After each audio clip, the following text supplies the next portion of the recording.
Hello everyone, আশা করি আপনারা সকলেই ভালো আছেন। আমি আপনার অনেক অনেক পরিমাণ ভালো আছি। তো আপনারা সকলেই জানেন যে বিগত অনেক দিন কিন্তু নেট ছিল না। তো নেটের কারণে কিন্তু আমরাও যারা কন্টেন্ট ক্রিয়েটর আছি তারাও কিন্তু ব্লগ দিতে পারিনি আপনাদের কাছে। তো আজকে কিন্তু শুক্রবারে কিন্তু আমি বের হয়েছি কিছু ভাই ব্রাদারের সাথে কিন্তু বাইরে বের হয়েছি।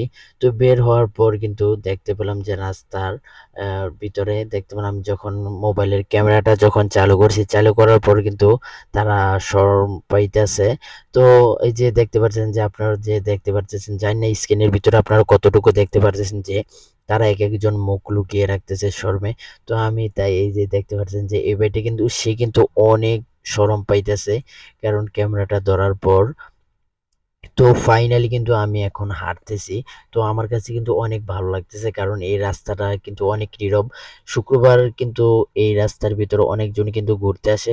তো আমি কিন্তু তাদের কাছ থেকে শুনে কিন্তু আসছিলাম। তো এখন ফাইনালি হাঁটতে হাঁটতে কিন্তু এখন বাজারে চলে আসলাম। বাজারে চলে আসার পর এই যে আমাদের সাথের যে ভাইটা, তাকে গাড়ি নিয়ে আসার জন্য পাঠালাম। তো আরেক ভাই কিন্তু সে যাচ্ছে ফটোকপির দোকান দেখতে, সে ফটোকপির দোকান খোলা আছে কিনা। তো সে দেখলো যে ফটোকপির দোকানও খোলা নেই। তো আমি ক্যামেরাটা ঘুরিয়ে দেখলাম যে এক বৃদ্ধ মহিলা সে আস্তে আস্তে করে হাঁটতে হাঁটতে আসতেছে। তো এটা দেখে কিন্তু আমার কাছে অনেক পরিমাণ খারাপ লাগে। তো গ্রাম এলাকায় আসলে এগুলো অ্যাভেলেবেলই দেখা যায়। জানি না আপনাদের গ্রামে আছে কিনা। আমাদের গ্রামে কিন্তু দাদি নানি অনেক ভরপুর। আপনাদের যাদের লাগে অবশ্যই কমেন্টে জানাবেন।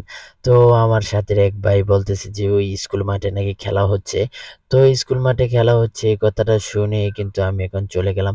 চলে যাওয়ার পর কিন্তু দেখতে পেলাম আসলেই কিন্তু স্কুল মাঠে খেলা হচ্ছে। কিন্তু মাঠের আনাচে-কানাচে কিন্তু অনেক পরিমাণ লোকও দেখা যাচ্ছে। তো খেলা দেখে কিন্তু আমি এই জায়গায় কিন্তু অনেকক্ষণ বসেছিলাম, অনেকক্ষণ দাঁড়িয়েছিলাম।